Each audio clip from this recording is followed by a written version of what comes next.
first of the new season, which is starting today. The weather slightly better for the oarsmen than for our yachtsmen earlier in the afternoon.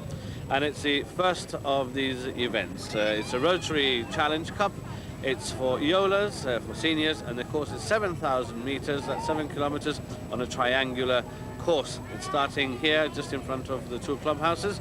Let's have a look at the action now on the first of the season's races. Well, the crews, 3 from each club, rowed at 30-second intervals, and they chased each other around the buoys.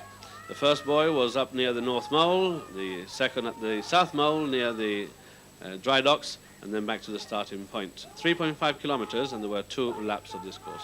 First lap saw Kalpe's third crew opening a challenge, Med having won last year, and making their way towards first buoy at the North Mole. Kalpe Rowing Club, which was stroked by Shane Shakaluga, who is rowing for Nottinghamshire, back home for Christmas holidays, and in an attempt to reinforce the team, he joined that particular crew. There were newcomers Barbara, Elul and Farina, and the cox was Kay Aquilina, who put in a very brave show. They were followed by Med's second challengers, with stroke Nicky Viñales, number 3 Paul Buttigieg, number 2 substitute S. Alman, and number 1 G. Grattan. S. Alman substituted for Christian Yates, and he had flew. Paul Buttigieg and G. Griffin, both in UK, were also home for Christmas leave. Next came Kalpe's second crew with stroke Peñalver, then Yambias at number 3, Darlington number 2, and Mesa at number 1. And they were followed 30 seconds later by Med's second crew with stroke Nicky Viñales, J. Valerino, L. Yates, and A. Garcia, with Sigurd Haviland Jr. as cox. Kalpe's first crew of stroke Bensadon, then Pryor, Randall, and Danino, with cox C. Bonfante, closed on the Kalpe challenge, with Med's first crew of Bensadon, Moreno, Viñales, and Haviland hot on the heels in defense of the trophy.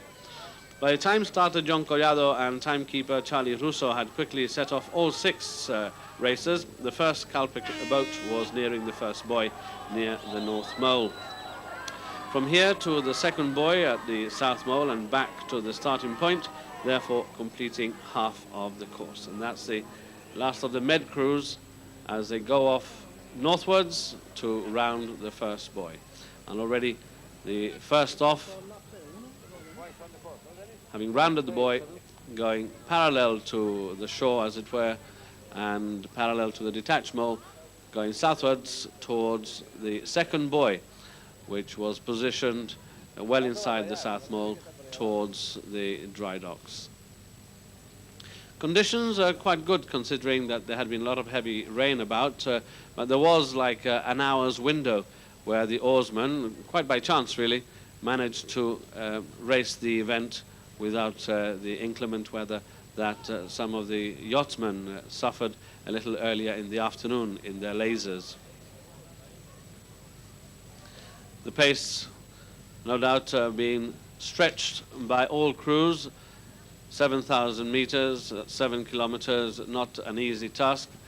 At this stage of the season, where they not particularly haven't peaked for any particular event. And we have to remind ourselves also that there has been a reorganization of the sailing calendar, and things have started very early for the new season, started over the weekend.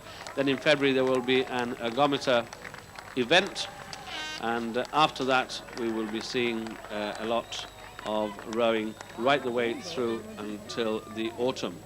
So the season that had become much shorter this year has now been stretched, giving the oarsmen plenty of chance to train properly and enable them to be more competitive at international events. Med crew coming in towards the buoy, and it has to be said that the event well supported. Med eventually coming in first and second, with a Kalpe crew, the third one off, they came in third. Well, there had been an incident at one of the buoys where the umpires warned the Kalpe crew for having obstructed Med when they were rounding the buoy, and the umpire also warned the Kalpe crew later it was to cause another incident at the South Buoy when Med's first crew, hot on the heels of Kalpe's first crew, also interfered with the race. There were a couple of unsporting incidents towards the end, and I understand that Gara will be looking at this, and Brian Francis, who was the umpire on the day, said that such unsporting behavior will not be tolerated, and they would be reporting to Gara's executive committee with a view to conducting a disciplinary hearing.